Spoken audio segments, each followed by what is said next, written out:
Since anti-cannabis propaganda is so pervasive in Western culture, it can be hard to believe the plant is actually safer than many legal drugs and has medicinal qualities. In the United States, cannabis is even classified as a Schedule I narcotic alongside heroin, but higher than meth, which is Schedule II. Schedule I substances are considered to have no medical applications. The plant's illicit status has led to lots of scientific research into the potential harms of cannabis while ignoring its benefits. The FDA says marijuana is harmful, right? We know that. Mayor Michael Bloomberg, mayor of New York, was quoted as saying medical marijuana is the greatest hoax of all time. You've looked at the evidence, and by the way, you were in that camp, right? I mean, you agreed. You looked at the evidence, and I remember a few weeks ago sitting and talking to you, and you said, I have this documentary coming up, and I think the government is reprehensible for not allowing pot. I'm surprised by both Mayor Bloomberg's comments and how long the government has been sort of keeping this position about classifying marijuana as one of the most dangerous substances out there. I mean, Mayor Bloomberg usually does a pretty good job looking at the science, but let me assure him and other people who are interested in this that there is real science now out there. I will tell you part of the issue, Aaron, when we were talking the other night, is that if you go look at the medical journals right now and look at medical marijuana, some 20,000 papers will pop up.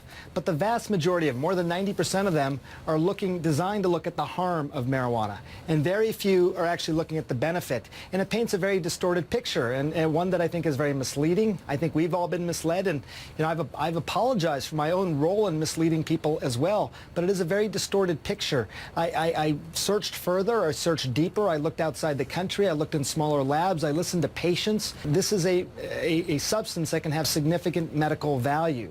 It should not be a Schedule I substance. Right. It has medical value, and that's part of the reason I changed my own mind on this. Despite popular belief, many studies indicate cannabis does not harm a user's lungs. For example, one study by researchers at the University of California, San Francisco, and the University of Alabama at Birmingham showed that while cannabis contains some of the same chemicals as tobacco, it doesn't carry the same risks for lung disease. The study was conducted over 20 years with more than 5,000 participants aged 13 to 30. Furthermore, the American Association for Cancer Research analyzed 6 studies of more than 5,100 cannabis users over 14 years. They concluded that there is no risk of lung cancer from smoking the drug, regardless of how much cannabis is consumed. Likewise, a study of 2,000 people by the University of California at Los Angeles found that cannabis does not cause lung, head, or neck cancers. For people still wary of smoking's ill effects, many of the studies used in this video claim that vaporized and edible cannabis eliminates any possible risk to the respiratory system. If you have any sort of predisposition to lung problems, if you've got diminished pulmonary function, then you would want to either use a vaporizer or eat the cannabis instead of smoking it. The issue with eating it is that you actually create a new drug. THC, which everybody knows is the component in cannabis that makes you feel altered, but is also the medicine. When you eat it, your liver breaks THC down into another component called 11-hydroxy-THC, and that can feel a little bit more disorienting or psychedelic. So typically when you eat pot, it gets you a little bit more altered than when you smoke it, and also it lasts much longer when you eat it.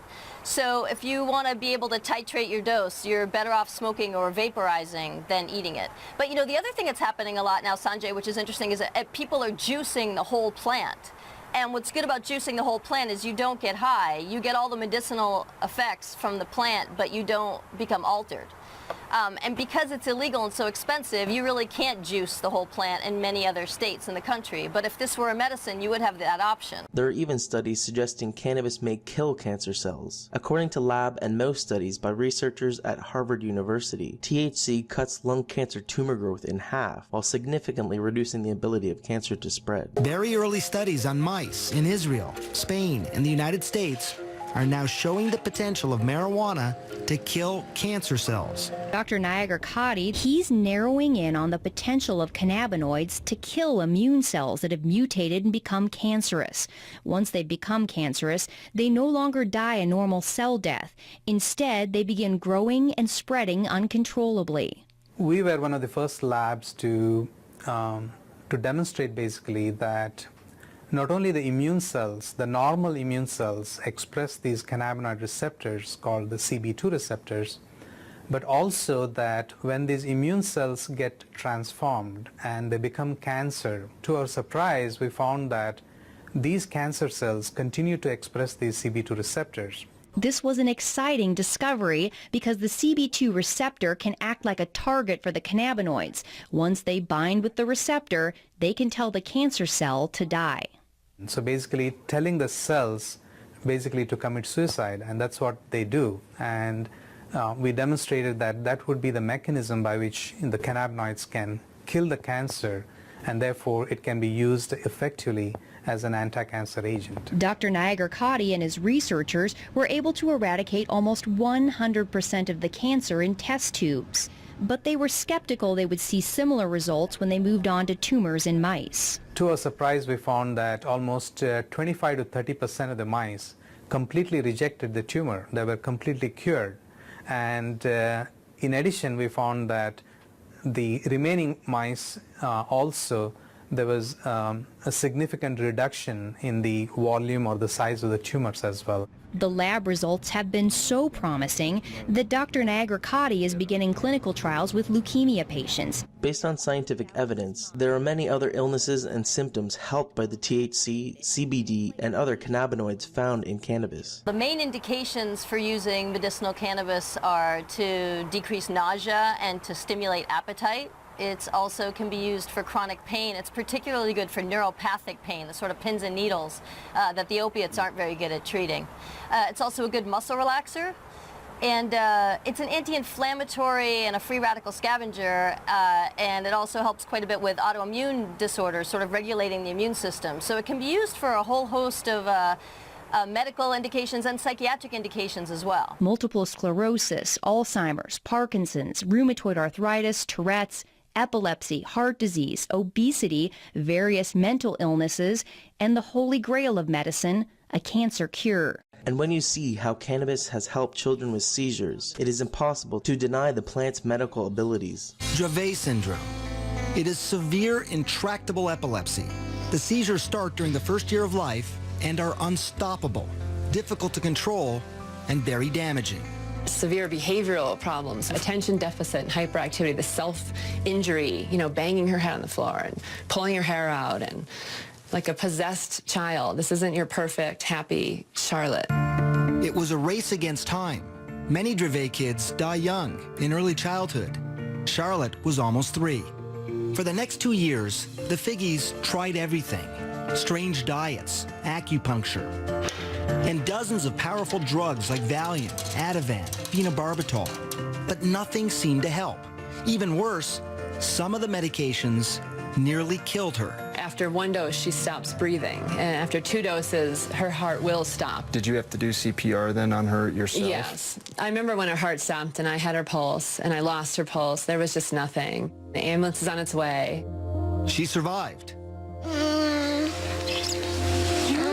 Mommy's here. But now it was fall of 2011, and Charlotte was 5 years old. When things were at their worst, she just sees all night, and the kids are sleeping either in my room or next to her. They can hear her, the seizure scream all night, 50 times a night. And Chase would come in the morning and just, this is her twin, and just hug her and like rub her head and say, I'm just so glad you survived through the night last night. And then Charlotte's condition got worse. 300 seizures a week, almost 2 every hour. She was not talking or moving, basically catatonic. As a last resort, doctors wanted to either prescribe a powerful veterinary drug used on epileptic dogs or put Charlotte in a medically induced coma so her brain and body could rest. For Paige, those were not good options. But maybe, just maybe, marijuana now was. It's the CBD that scientists think modulates electrical and chemical activity to help quiet the excessive activity in the brain that causes seizures. I measured it with a syringe and squirted it under her tongue. She didn't have a seizure that day. And then she didn't have a seizure that night. Did you sit there and look at your watch? And... Right, I thought, this is crazy. And then she didn't have one the next day. And then the next day. And I thought, she would have had 100 by now. Yeah, kitty. The child who had had 300 seizures a week was now down to just 1. every 7 days. Some studies, like one by researchers at the University of California San Diego School of Medicine, say cannabis relieves the symptoms of multiple sclerosis, including muscle tightness, contractions, and pain. Cannabis is also frequently used by cancer and HIV/AIDS patients to treat nausea, weight loss, and pain. Recently, however, a study by researchers at Louisiana State University found a daily dose of THC actually decreased the spread of HIV in monkeys. Moreover, according to a study of more than 4,600 people published in the American Journal of Medicine, cannabis users have better blood sugar control, including significantly lower fasting insulin, and a decreased likelihood of being insulin resistant. This means cannabis may lower the risk of diabetes. Children with autism also benefit from the plant. 11-year-old Alex Eccles is severely autistic. His self-destructive behavior brought on by tuberous sclerosis, a genetic disorder that affects about 50,000 people in the U.S. It causes growths in organs, in Alex's case primarily in the brain. Those growths can lead to seizures and autism. Alex can't communicate with words, making it difficult to understand what's troubling him. Indescribable. It was horrifying. He was able to just be acting normal and all of a sudden just run himself to a wall. By the time Alex was 5, it was intense, self-directed rage. Alex headbutted anything he could, bruising his forehead so badly, his father says the blood would drain until Alex's entire face was black and blue. They got him a helmet, swaddled him like a newborn, tried mood-altering drugs. But Alex's daily violent behavior became the Eugene family's new normal. When he was 8, they made the heartbreaking decision to move Alex into a state-funded group home. It was like we were throwing him away.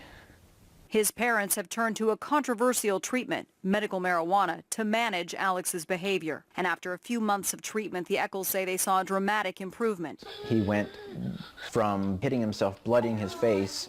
Within an hour, hour and a half, he would be playing with toys, using his hands, something that at that time was almost unheard of.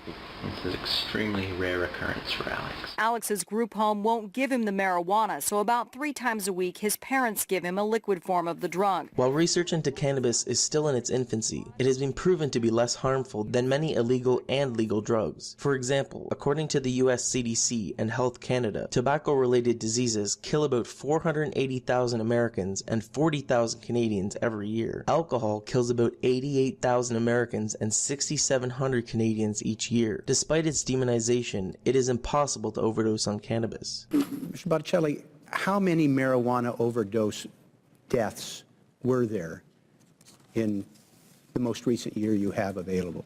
To my knowledge, I don't know if there have been instances of specific overdose-related deaths. You deaths. talked about marijuana deaths, and so I want to be clear. I'm trying to trap you. No. How many marijuana deaths have there been in the last 5 years? So if you're referring to overdoses, I am not sure of those numbers. If you're referring to fatalities, then I would like to have you supply us with how many overdose deaths there were, because I have heard from experts whose judgment I respect that they don't know of any. Furthermore, according to a study published in the British Columbia Mental Health and Addictions Journal, health-related costs for alcohol consumers are 8 times greater than healthcare costs for cannabis users. In fact, researchers at the Boston Medical Center and Boston University School of Medicine found that cannabis does not increase users' frequency of hospital visits. Their findings were based on a study of 589 adult cannabis users. More shockingly, according to the CDC, someone dies of a prescription drug overdose every 19 minutes in the United States, while Canada does not even keep track of prescription drug death statistics. However, in the past decade, hundreds of Canadians have been killed by Tylenol, while tens of thousands more have been hospitalized by the over-the-counter painkiller, according to Statistics Canada. In the US, Tylenol causes about 458 deaths, 56,000 emergency room visits, and 26,000 hospitalizations annually.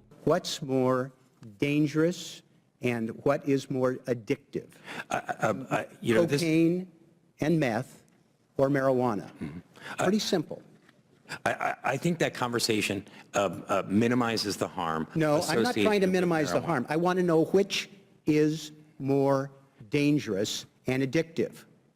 Again, I go back as as a public health person. One of the things that we look at is not what's the relative risk of one drug. Let me just say that I think that your equivocation right there, being unable to answer something clearly and definitively when there is unquestioned evidence to the contrary, is why young people don't believe the propaganda, why they think it's benign. If a professional like you cannot answer clearly that meth is more dangerous than marijuana, which every kid on the street knows, which every parent knows, if you can't answer that, maybe that's why we're failing to educate people about the dangers. I don't want kids smoking marijuana. I agree with the chairman.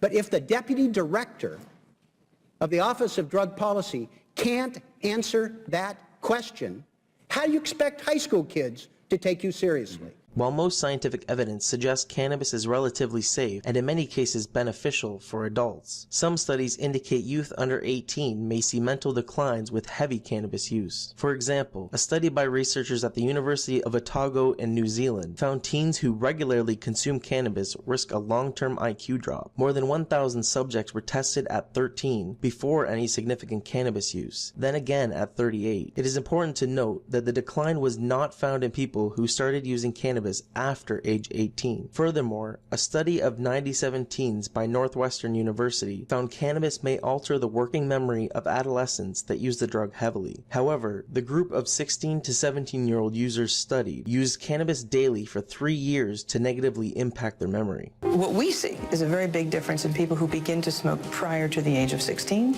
and those who smoke after age 16, what we call early versus later onset.